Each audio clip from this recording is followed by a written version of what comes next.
Hey mom, how's it going?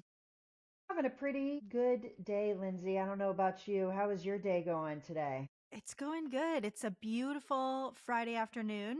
So I'm ready for some good conversation, and then I'm gonna go get a drink by the water tonight, I think. You Sounds like a know, good little Friday afternoon activity.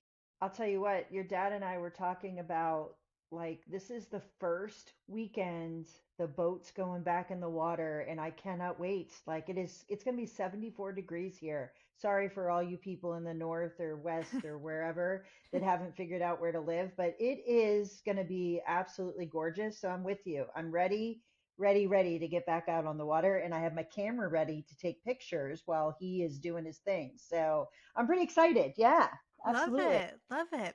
Well, I So am pumped for our convo today. We've had a couple of different buyers on the podcast, and I always really appreciate getting different experience and hearing different perspectives because we all in this industry are working off of what we've learned from our relationships and our experiences. So, super pumped to Steve coming on the podcast from Patriot Growth Insurance Services. Is that correct, Steve? That's right. I know it's a mouthful. We could thank the great state of California. You can just call us Patriot. Awesome. How are you doing today? I'm doing great. I'm really looking forward to today's conversation. Yeah, yeah, where are you located out of, Steve? New York. So certainly FOMO, actually specifically on Long Island, not in Long Island, on Long Island. So I had a little bit of FOMO as you were talking about the warm weather. About 10 days ago, it was 17 degrees on Long Island. So looking forward to the spring and certainly the summertime. You Steve, know, I'm one of sorry. Yeah. one of our coworkers is in Wisconsin, I believe, hmm and sent us a picture the other day that they got like 17 inches of snow and it was negative 12 degrees. And I sent a message. I'm like, "Can you remind me why you live there again? Like Right. what? I don't understand why." New Uh, York, I can understand why. I don't need to ask you that question. I'm sure there's Appreciate lots of fun. I appreciate all the seasons, but it's particularly hard in the winter for sure. yeah, no doubt. All right, Steve, so I'm going to ask you the question that we ask so many people. Why in the world did you choose insurance, or did insurance choose you? Isn't that the standard answer? I don't know if anyone ever really grows up and aspires to be in the insurance world. The insurance world just sort of finds you. Yeah. I just sort of fell into it, honestly. Had family relatives in the space, and always just felt like I was going to end up in this world. And I'm happy to go in a little broader for detail about myself. I started on the retail commercial insurance side at Willis in New York, and again, just sort of was drawn to the industry because I had family relatives in the space and started at Willis. Was really blessed and fortunate to have a lot of different roles and responsibilities within Willis. I spent some time in the insurance investment banking group, doing capital advisory services, M&A advisory services, and parlayed that into a key role in the corporate development group. Myself and another individual were really driving a lot of the parent company acquisitions for Willis, really starting in 2013. And again, great time in my life and my career where worked on and looked at a lot of transactions really all over the world. Some really interesting jurisdictions and territories: UK, US, Hong Kong, Singapore, and again, different shapes and sizes. So some $1 million deals and some multi-billion dollar transactions. The last deal I worked on was the Willis Towers Watson merger. And that was a fantastic transaction. Really advanced the organization, forced the organization to evolve, and brought new opportunities within the organization. And, for me, I was looking for another challenge. Really in 2016, 2017, felt like I personally was a key part in driving a lot of shareholder value and wanted to really start something of my own. I'm not to be hokey. I believe in fortuitous events. Met a guy named Matt Gardner, Oh, 35-year insurance executive, and honestly, we saw the world in the same way. Um, and he told me what his vision was, which ultimately would become Patriot. And the Cliff Notes version, it was a growth focused national insurance agency and really pulling all the best qualities of the firms that he had been a part of. And that resonated with me, right? Because I was really fortunate to see so many models and approaches all over the world. And I had my own personal belief of what made a great agency great, like what those characteristics were. And so I'll paint the scene. I have three boys, 7, 5, and 2.5. And at the time, my wife was pregnant with her first child. I was in the process of buying our first house, and after about 3 or 4 meetings, this big moment in my life and my career, I stood up and extended my arm I said, Matt, I'm ready to join you. And it felt like 10 minutes. It was probably 10 seconds. He didn't say anything. And then he asked me to sit down. And I said, oh, crap, this is not going so well. And he just bluntly asked me, he said, what are you ready to join? It's just an idea. But I wear it as a badge of honor. I'm employee number one at Patriot, even before we had a company, because that was 2017. And ultimately, we formed Patriot on January 1st, 2019. Maybe a little bit naive. I think honestly, we were really picky and really selective of what we were looking for in a foundational asset. And as I say, on January 1st, 2019, we acquired and partnered with 18 unaffiliated employee benefit businesses, 18 firms spread throughout the entire country, about $50 million of revenue. That was not according to plan. P&C guy by training and trade, and so was Matt. I was gonna say, like, hang on a minute. That isn't what? But yeah. So naturally, the first deal we do is a whole bunch of benefit agencies, but we'll talk more about it. But That's funny. they checked all the boxes for us, and vice versa. Really, since then, we've been off to the races. We're roughly around $600 million of run rate revenue. We're actually more weighted towards P&C. Still have a very big group benefit business, also have an individual health business, Medicare, Medicare Advantage. Other facts and figures, over 2,000 colleagues across the country. We operate in all 50 states, physically in 33 of them. And really not that we care, just a byproduct of our success. We're a top 15 privately held insurance agency. So again, that wasn't the goal. So fairly active, looking forward to sharing our view on the marketplace, what we're seeing. How I describe it is there's a lot of flavors of ice cream, and a potential seller, a potential partner really gets to choose what they're looking for. So I got to tell you something here with Steve. I didn't know everything about your background. I knew some about your background, obviously, but it's funny. I think people make big moves at pivotal times in their life. So when you said I have 3 kids, but when my wife was pregnant with our first and we were buying our first home, now think about it. You're having your first child, you're buying a home, you're doing whatever, and sure, let's change jobs at that exact moment. But if I'm being real, like my husband and I, we lived in DC. We had bought our first home, we had our first child, and I stopped working, and he made a job change at the same exact time. It's like literally everything in our world changed, like in the blink of an eye, to be quite honest. But it all works out, right? But isn't that kind of funny that we do these massive decisions when there's major change? Isn't that, it's kind of funny. 100%. You like to think it's a Yeah. calculated risk, and everyone wants to say they're an entrepreneur, but you really have to take risk, and you're on a tightrope because there were Yeah. days where in that 2 year period, it may have happened, it may not. And to talk about it, really, it's a little surreal. It's humbling, gratifying, of what we've accomplished. Because again, there were moments during that 2 year period where could have went either way. And I would have been, Sure. at another place doing something else. But when I talk about Patriot, when I talk about what we're doing, it's with passion, and that comes through, hopefully. Sure. Sure, of course it does. Absolutely. So let's talk about you've clearly seen a ton of transactions prior to Patriot and now with Patriot. And I think there's a lot of noise in the industry about what's happening with multiples, what's happening with interest rates rising. Is this the high? Will this whatever? Like there's a lot of conversations. And that's for a lot of reasons. There's so many people that are at a point where they think that maybe now is the time they should be thinking about an exit due to demographics, due to lots of reasons. Changes with technology, staffing changes are driving a lot of people to make moves. Tell me what your viewpoint is on how the marketplace has changed over the last few years. It's a great question. It's really a dynamic and fluid answer because maybe in 2 months I'll have a different answer, right? I just look at it in sort of 3 year increments. And it's really, really different. You talk about I always get questioned or get the question asked of me or posed to me by potential partners and sellers of, you know, values are going to continue to go up or are they going to plateau? I mean, you could have made a call 5 years ago or 6 years ago that they were going to plateau and you would have been wrong. They continue to climb. There's a moment in time, particularly right now, where I'd say they've stabilized and they're sort of level. There's different drivers of that.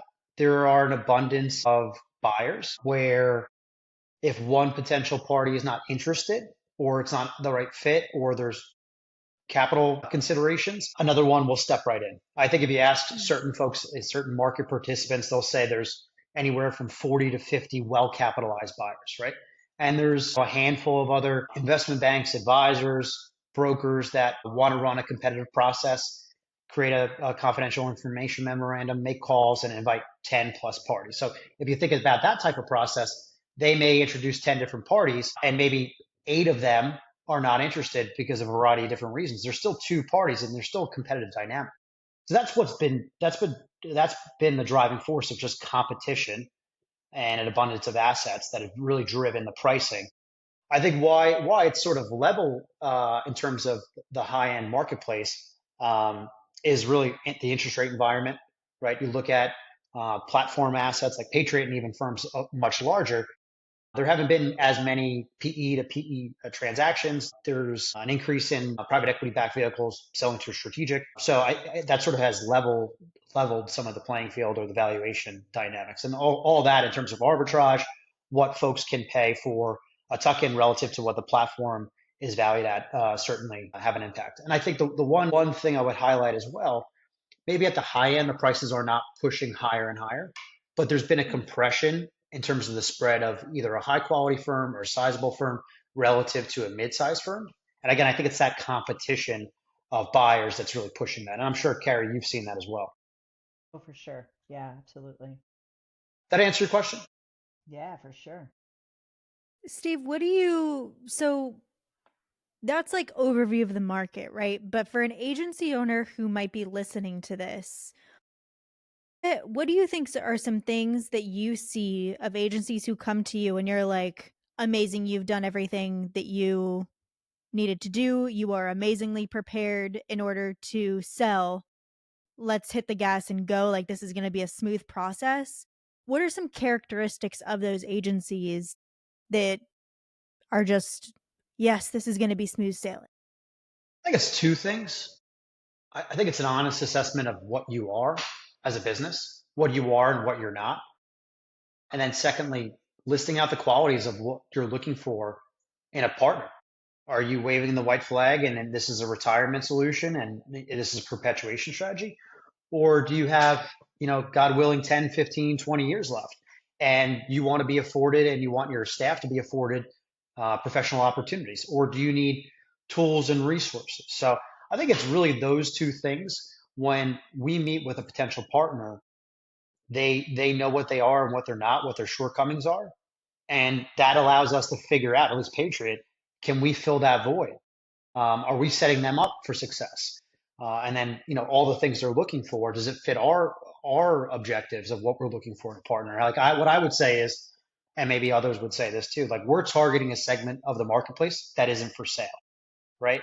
That connotes a couple of different things. They've grown, and even more importantly, they're poised for organic growth in the future. And our role is really simple: is to pour gasoline on the fire through capital. And that's not a solution. That's not a fit for everybody. So I think it's really those 2 things: is the preparation phase, as you say, of what you are and what you're not, having a real and honest assessment, and what are your goals if you go forward with the sale process. I think when we talk about broad processes or broad conversations with or without a broker, I think there's a lot of noise of very different models.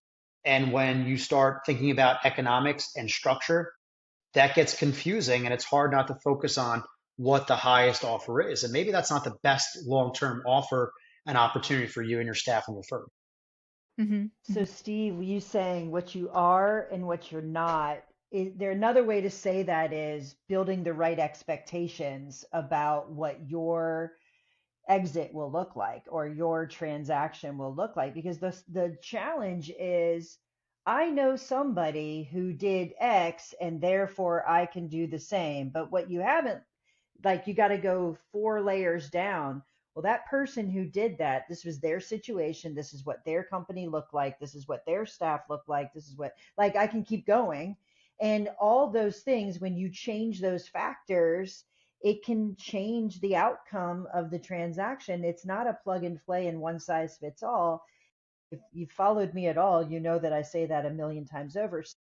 Give me an example or a couple examples of how an agency can really know who they are? Like, give me just a couple things that are off the top of your head, what that means. Do you know what I mean? Like, let's, Yeah. rather than this holistic thing, but if you will need to really know who you are, I know about know what you want, but who you are is an important thing to know, right? Super. Yeah, I think the thing that comes to mind, right? Growth is in our name. So for us, what we're focused on a lot is really drilling down into the growth area. What are the drivers of growth? So I think an honest assessment of, is your growth strategy achievable? Is it sustainable? Is it going to require a meaningful amount of investment in the future? Do you have a team of producers? Where are they getting their leads? Are they banging the phones? Do they have centers of influence? I think that's the key thing, is an honest assessment of what got you there from a growth perspective and what's going to get you to even greater heights. Yeah. And within that, is there an element? I'm really fortunate. I lead all of our partnership acquisition activity. Is there an opportunity for not just to increase scale, but to really fortify your relationships, your portfolio, your book of business from a client service perspective? And for us, when we talk to a potential partner, we can give countless examples where we've done that. But where are the drivers of growth? I think is the first thing. And honestly, it's being realistic about your talent. And I think those go hand in hand. Of, do you have key people? What are their expectations? Our greatest fear is when we bring someone in, you have a team of producers, and their view may be initially, oh crap, there goes my opportunity to be an owner or shareholder. We have, I would say, solutions, maybe in some cases, unique solutions relative to the marketplace of how we handle that, how we address that create alignment, create incentives for the next level leadership. Because again, for us, as hokey as it sounds, we're building a forever company that should hopefully outlive me and everyone in our organization. So you need to make sure we're doing the right things for the next level leadership. So I think those are the two things. Maybe it's probably the two most important things of what are the growth drivers, and again, what's the talent base, not just currently, but where is it going in the future, and are there leadership Yeah. voids down the road? Yeah. What you're saying makes me think of an agency, and maybe I should or shouldn't do this, but I had an agency, nice volume, came to us and said, we want to sell. And as you dug into it, 70% of the staff was at or beyond retirement age. Great volume. But imagine buying that agency and having to quickly backfill that talent and those relationships, because of the producers that were going to stay, they didn't have the centers of influence that the ones that were leaving.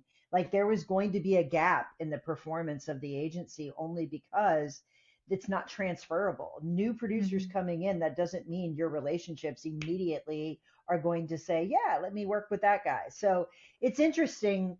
You have to be honest about where you are. That same size agency that had a different demographic of staff and a different driver of growth and centers of influences that were going to be there for the next 15, 20 years, completely different situation, completely different trajectory, right? So it's interesting. I like that you gave a couple examples of what that is, and that goes with carrier concentration, lots of different things, but 100%. So now, all right, so now you know who you are, you know where you want to go. How What kind of expectation should a seller have on different deal structures? And I know that we could talk probably 16 hours on this topic, but just in general, like, what are some different deal structures that they might encounter? Yeah, this is sort of interpreting the marketplace. So take it with a grain of salt. This is one Yes. person's view that's a Hmm. market participant. I'd say broadly, most of our competitors acquire 100% of the assets of the business. There's an asset deal, there's a stock deal, different tax implications. There are, I'd say most folks give a combination of cash and equity. In some cases, the equity is handled differently. It could be rollover equity. It could all be paid in cash with the opportunity to buy or invest in a parent company or a holdco. The other model where there are maybe a small handful where folks are taking a minority investment, um, and they're not buying 100% and there's a retained ownership component. I think if you ask certain people, there's pros and cons of that. But the vast majority is acquiring 100% of the assets of the business. The equity component is important, understanding and believing in the leadership team and the vision of the organization, the track record of delivering return, what the outlook is of that equity. Is it multiple bites of the apple, where it's multiple financial sponsor to financial sponsor transactions? Is it likely a sale to a strategic? There's pros and cons of that. So really digging in on the delineating between the different types of equity, I think is really important, because it could become dizzying if you're having multiple conversations with or without a broker, where you're just focused on a multiple and the dollar amount, and that could be blinding, like we just talked about. People, different models, are looking at P&Ls and businesses very different. Maybe they need everybody on staff, and maybe some folks don't. If that's important to you, you really need to dig on that. You need to have a very transparent and honest conversation of what the underlying assumptions are of a potential offer. And then again, what are your expectations? Going back to your question, what are you looking for in a partner? Are you looking for a 2 to 3 year proposition? Are you looking for something in longer duration? I think that's really important. Again, I think that alignment of interest, for us at least, that rollover equity, that equity component, is important. It drives organic growth in many respects, where our partners collaborate naturally, organically, pun intended, without Patriot, because we're all shareholders, and they're all shareholders, and they're benefiting from each other's organic growth. That answer your question? Yeah, sure, of course. So, what do you think? Those are a lot of, and you touched on it a little bit, of your staff being brought into the conversation. But Hmm. how do you think that culture and fit impact the deal making overall? Culture is such a funny word. It is such a Yeah, funny word. I love that you said agreed. that. Agreed. It's funny, but it's probably like one of the most overused word in our society, isn't it? You It It turn on the is. is. TV, whether it's sports or business or politics, you just hear culture matters. And I think it's really important, and it's unique. I think there's an element of intuition and feeling and gut for a potential seller or a partner. Are these people that I can work with for however long, 10, 15 years? I think a lot of, for us personally, I think a lot of it is that we're insurance folks, and there's a level of comfort with myself and Matt and the rest of the team when they interact with us. And that's really important for a seller. Are you comfortable? Can you envision your folks interacting with the team that you're interacting with? Yeah. As a buyer, it's a It's little like, bit, can you look forward into day 2 and see what day 2 actually looks like? Yeah. it's for a buyer, it's a little bit more challenging, because it's a confidential setting. You're limited in terms of your interaction. You're extrapolating your interactions with the seller, with the primary shareholders, and that you're talking about the team, but you're not, in many cases, interacting with the team until very late, right before closing, or in some cases after a closing. So that comes down to, doing your due diligence, having experience, and understanding that. But it's hard. I mean, for us, when we think about it, at least for me, we have a lot of meetings. We meet with a lot of agencies, and there's a lot of great ones out there. And after a meeting, myself and Matt will have a conversation. We'll have a conversation of it if it's a fit. And so the quick test is: can we envision ourselves taking a 2 hour car ride with this person, or are we taking Mm. separate cars? When we have a partner meeting, are we embarrassed that they're there, or are they embarrassing themselves? And those are very crude and rudimentary, quote unquote, tests. You have your gut reaction when we talk about culture. It's your gut reaction of, these people are good fits for us. And again, just because something's not a good fit for us or vice versa doesn't mean they're a bad agency. I love that you take the would I have a beer with this person test all the way to would I take a 2-hour car ride with this person. That's taking it to another level for sure. I don't It's know. telling. I It is went telling. I worked in a place where I used to have to take really long car rides with some of the people that I worked with, and honestly, it would be hard to know the answer to that question if you've not met the whole team. I've never thought about it from the buyer side, because you're only getting to meet maybe the owner or a couple partners, and then you're deciding that you're going to have a long-term relationship with that entire staff. I thought about it from the seller's perspective, like, hey, who am I engaging with? And are these the same people that I'm going to be engaging with in day 2, 3, 4, 5, 6? But it's really interesting. It's almost like an interview. I mean, if you think about it, would you that interviewee doesn't actually get to talk to everybody in the company. They only get to talk to the people that sat in that conference room with them. And sometimes it changes pretty significantly from who they are to who the rest of the people are, Yeah. right? It's sort of like, to take your analogy, it's like an interview, but like if you hire the wrong person, you can make a change. it's sort of like speed dating, and then the next step is you get married, right? It Yeah, like that. There's a tough next step. It's a lifelong sure. marriage, and so Yeah, that's why you have to sort of follow your not just your heart, you have to follow your mind as well, thinking through it. yeah, yeah. Well, I think a lot of people talk about this and they think about, I got to get through the process of selling. And once we sign on the dotted line and we figure this out, that's where it ends. But the reality is that's where the work begins because depending on who you sell to, day two could involve nothing. You just operate the way you have. It could involve great integration and everything in between. So give us an idea from, because you have the different perspective of being from the buyer side. What does day two process look like? And what should someone who's never been through this process before, they've never sold their business, you only get to do it once. What does that, how do you prepare for what day two looks like? Like, what are some of the things you should expect to have happen? Yeah, the answer to everything is it depends, right? It depends on Of course. who the buyer is and who is taking this information. Are we talking? It could be the owner who I'm having a conversation with, but if you're talking about sort of rank and file, it's a different answer, right? I think broadly, no matter who you are, no matter how large your firm is, integration is more than you think, right? You think about the process, the emotions of it. Wrestling is now the right time. Then wrestling with what am I looking for? Are these the right folks? Is this the right platform? Maybe you're having multiple conversations. And then due diligence. Some are more efficient than others going through that, but it's still a protracted process. It could be 60 days, it could be 90 days, it could be longer than that, depending on how quickly everyone's moving, how engaged, and the quality of information. And then you have this sigh of relief of wires clear, documents are signed, I'm done. And you're right, there is more work to be done.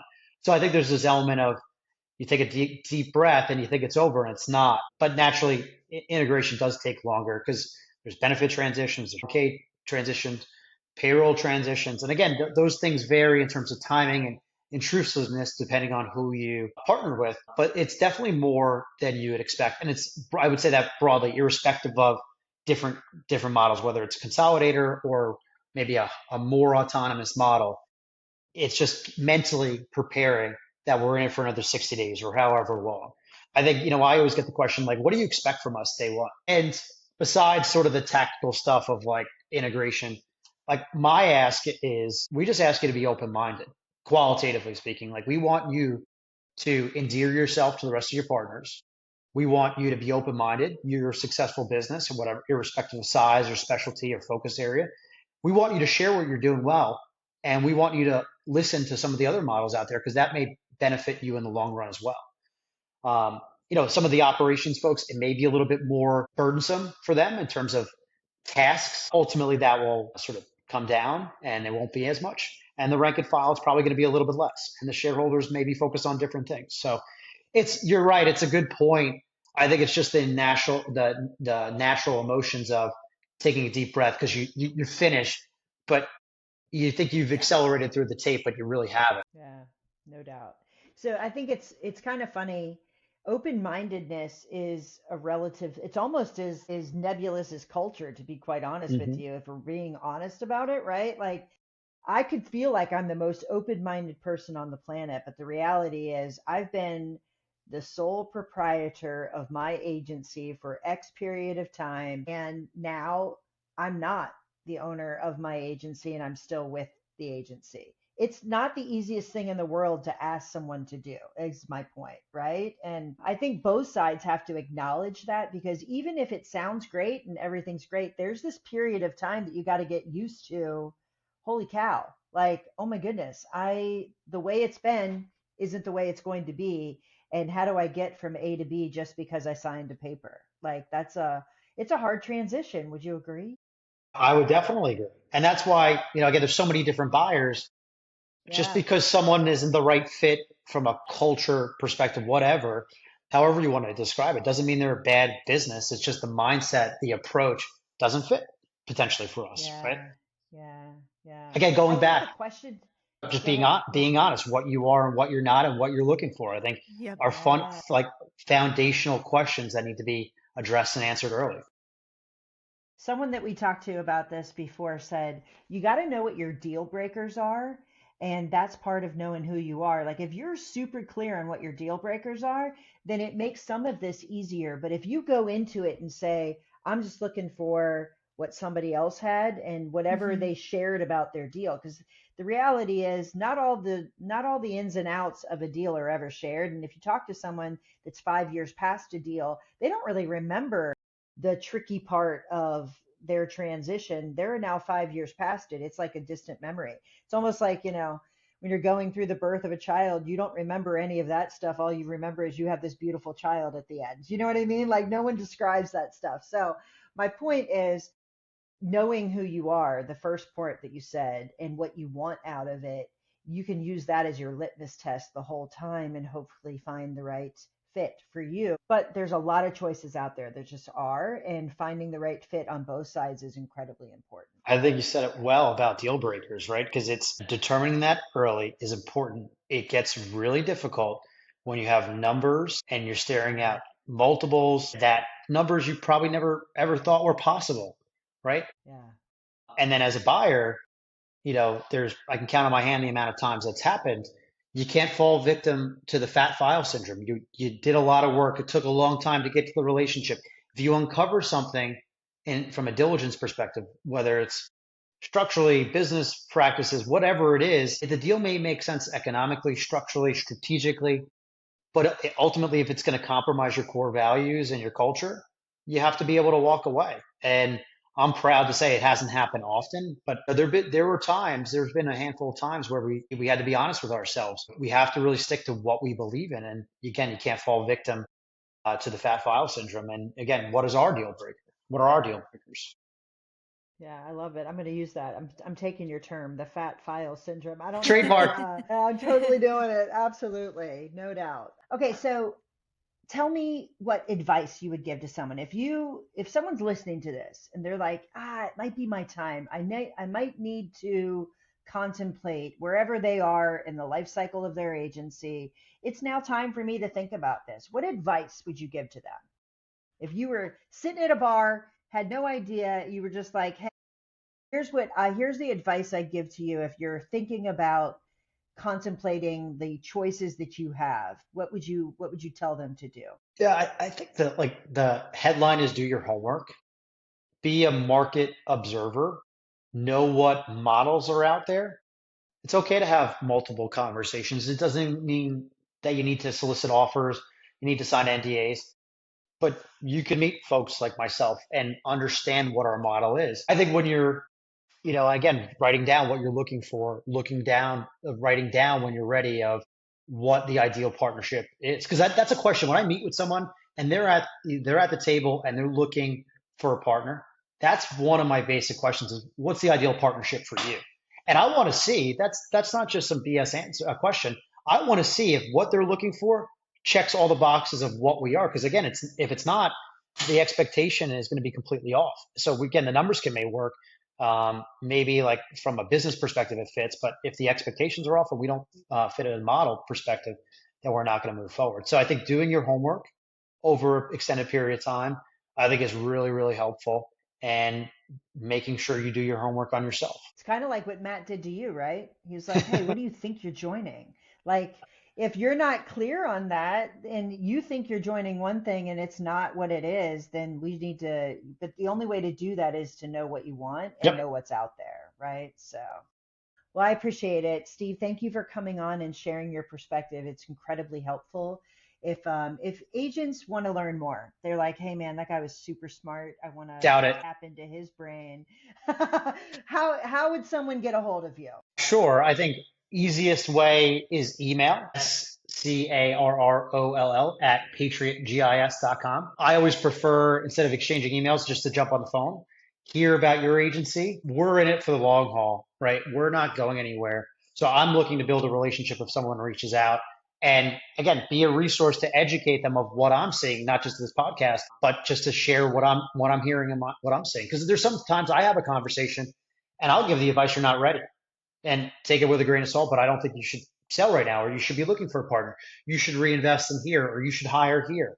That's one person's advice, but if we have a relationship, they'll take it. So sending me an email and setting up a call, I'd love to do that. I just appreciate the opportunity. Obviously, I don't want to pitch Patriot, but if you're interested in learning more, I'm always happy to have a conversation. I love it. Awesome. Well, thank you so much for joining us. It's always a pleasure talking to you, and I hope that it warms up in your area soon.